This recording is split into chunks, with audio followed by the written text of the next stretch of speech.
In exercise 3.4, again we have same kind of condition. In this first part, 3 resistor 2 ohm, 4 ohm, 5 ohm are combined in parallel. What is the total resistance of the combination? So प्यारे बच्चों, let's see what we have. In first part of this numerical, we have the 3 resistors. Resistors R1 is equal to 2 ohm, resistor R2 is equal to 4 ohm, and resistor R3 is equal to 5 ohm. These resistors are connected in parallel. These are the terminal of the R1, R2, R3, and these all terminal are connected. So this system become a parallel combination. तो हमसे क्या पूछा गया है? Total resistance पूछा गया है. तो let's do the first part of this numerical.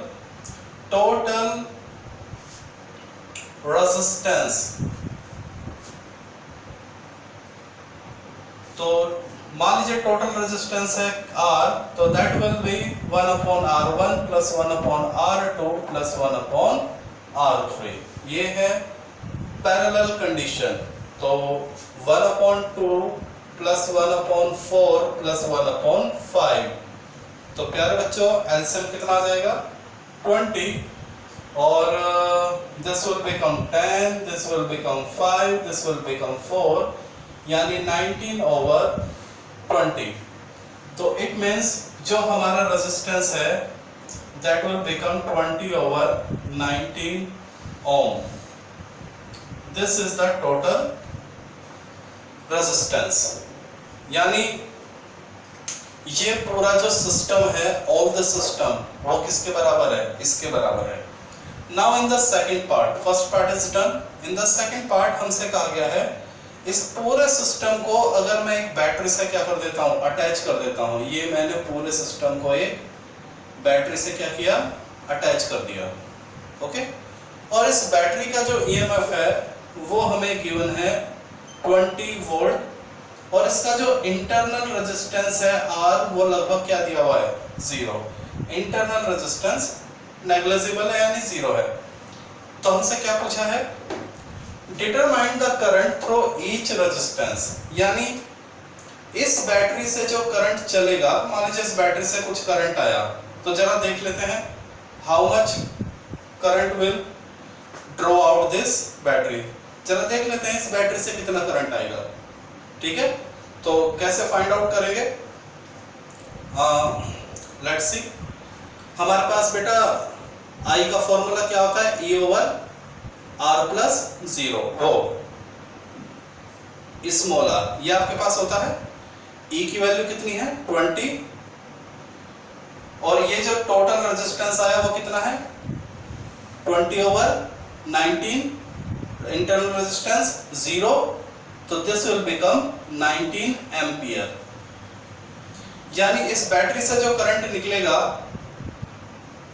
That will be 19 ampere. Okay.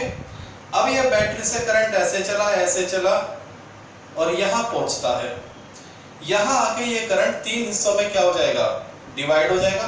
मान लीजिए इसके अंदर जाता है I1, यहां जाता है I2, और इस R3 में जाएगा I3. तो बी पार्ट में हमसे 2 बात पूछी गई है. एक तो current in each resistor and total current draw from the battery. तो प्यारे बच्चों टोटल करंट तो हमने निकाल लिया है 19 एम्पियर.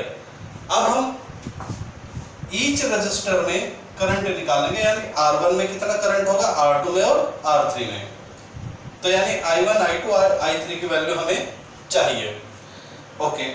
वन मोर थिंग प्यारे बच्चों जो आपको पता होनी चाहिए, पैरेलल केस में क्या चीज सेम होती है? वोल्टेज. पैरेलल केस में क्या चीज सेम होती है? वोल्टेज. तो जो वोल्टेज R1 का है वही वोल्टेज R2 का, वही वोल्टेज R3 का, और तीनों के वोल्टेज किसके बराबर होंगे? बैटरी के वोल्टेज के बराबर. ध्यान देना. ओके. तो since V is equal to IR, ये हमारा क्या है, बेसिक फॉर्मूला है, V is equal to IR। तो यहां से I क्या हो जाएगा बेटा, V upon R। Done.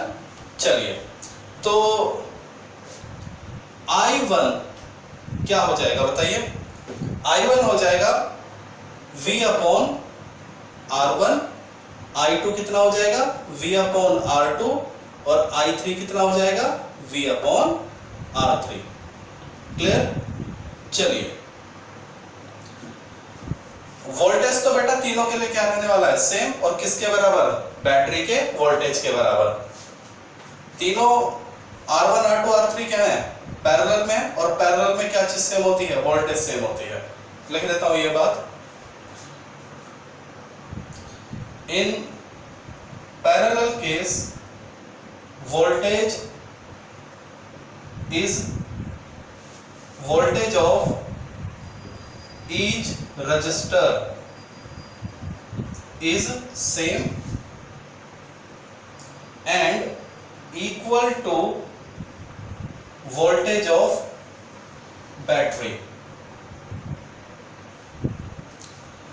Parallel case में सभी रजिस्टर की वोल्टेज क्या होगी, सेम होगी, और किसके बराबर होगी, बैटरी के वोल्टेज के बराबर। तो R1 R2 R3 की वोल्टेज सेम, और सेम तो है, और किसके बराबर है, बैटरी की वोल्टेज के बराबर, यानी 20। चले बेटा, तो 20 अपॉन R1, R1 कितना है 2, 20 अपॉन R2 4, 20 अपॉन R3 यानी 5। तो it will become 10, it will become 5, it will become 4, 10 ampere, 5 ampere, 4 ampere।